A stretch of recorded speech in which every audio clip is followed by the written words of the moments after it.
Ninakusalimu kwa jina lipitalo majina yote, jina la Bwana wetu Yesu Kristo.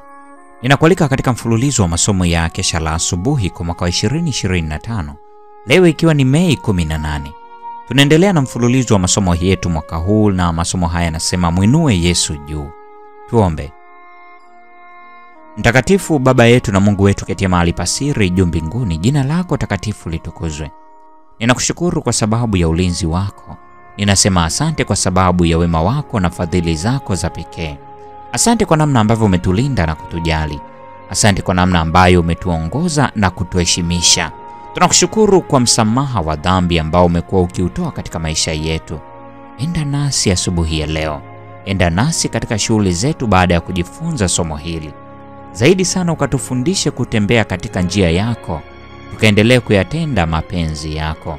Ndilo ombi letu asubuhi ya leo, tukiamini kwamba utadumu kuwa pamoja nasi katika jina la Yesu. Amina. Mada ya leo inasema mpango wa ukombozi.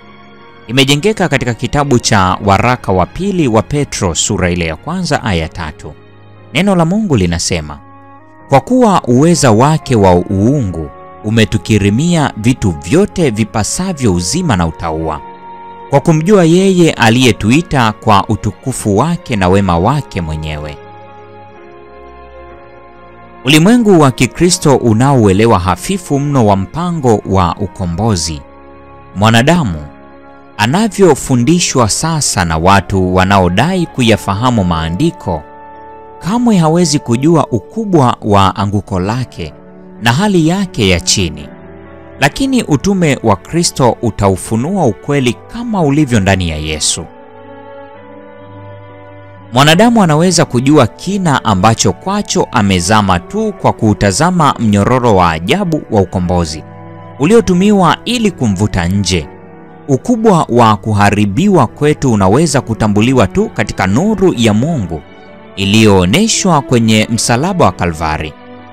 Mpango wa pekee wa ukombozi unaweza kutambuliwa tu katika kifo cha Yesu.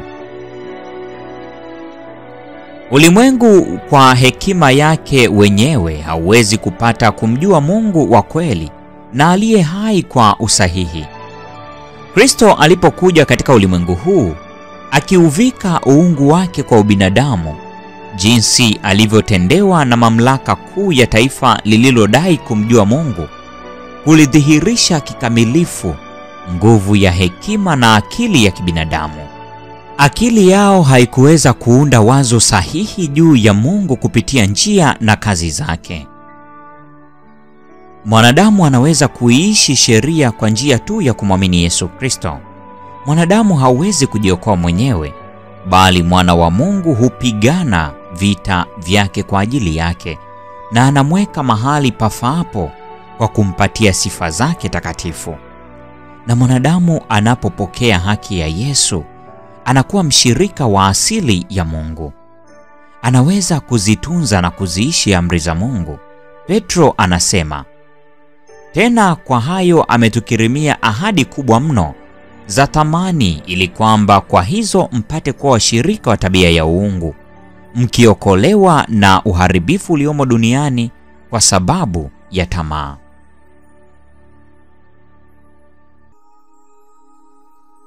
Ukweli kama ulivyo ndani ya Yesu ni utii kwa kila kanuni ya Yehova. Utakaso wa Biblia sio utakaso wa bandia ambao hauwezi kuyachunguza maandiko, lakini utaweka tumaini kwenye hisia nzuri na msisimko badala ya kuutafuta ukweli kama hazina iliyositirika. Utakaso wa Biblia utamwongoza aliyetakaswa nao kujua matakwa ya Mungu na kuyatii. Kuna mbingu safi na takatifu ambayo imewekwa tayari kwa ajili ya wale wanaozitunza amri za Mungu. Inastahili uzima, ustahimilivu na juhudi zisizochosha. Shetani yuko mkono wako wa kuume na wa kushoto. Yuko mbele yako na nyuma yako. Huzigawia udanganyifu wake roho ambazo haziutunzi ukweli kama ulivyo ndani ya Yesu. Yeye mwangamizaji yu juu yako ili kufanya kila juhudi zako kupooza. Lakini kuna taji ya uzima inayopaswa kutwaliwa.